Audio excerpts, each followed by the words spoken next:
Hakuna mtu mtatisha Kenya hii. Si ndio? Ati wanasema sisi ndio tunaweza kuamua tutatoa rais. Mtatoa rais ya wapi?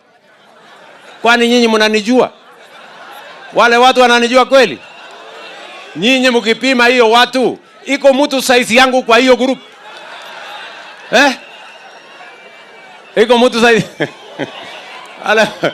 Wale watu ni bure sana bwana. Sikizeni. Kwa sababu hawajapanga yoyote. Mimi nataka niwaulize nyinyi watu wa Nyamira. Hapa Nyamira iko kanisa wamejenga wale jamaa? Iko barabara yote wamejenga hapa? Hata shule, kuna shule moja darasa wamejenga hapa? Sasa nyinyi watu wa Nyamira, mimi nataka niwaulize, mnasema tutembee pamoja ama mnasemaje watu wa Nyamira? Tembee pamoja. Tuambie wale watu wawache vitisho. Ati wanasema ati Kenya itaisha. Kenya gani itaisha? Itaisha kwa vichwa jenu. Ama namna gani? Tunaelewana? Na mimi siwezi kubali.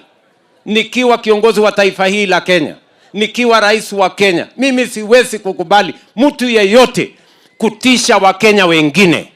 Hakuna mtu ambaye ako na ruhusa kutisha Wakenya ati Kenya itaisha, ati sijui nani atatolewa kwa ofisi. Hakuna mtu mtatoa kwa ofisi na hakuna Kenya itaisha. Pengine nyinyi ndio mtaisha. Ama namna gani bwana? Sasa nyinyi wananchi, kwani Kenya ni ya watu wawili watatu? Kenya si ya viongozi, Kenya ni ya Wakenya wote. Na sisi wote ndio tutaamua vile Kenya itaenda mbele. Nyamira hoye! Tumekubaliana? Hebu nione kama tumekubaliana, wale uko mbali na karibu, wale mko mbali na karibu. Kwa hivyo nyinyi watu wa Ikonge mnasemaje? Ati mnasemaje? Ati mnasemaje?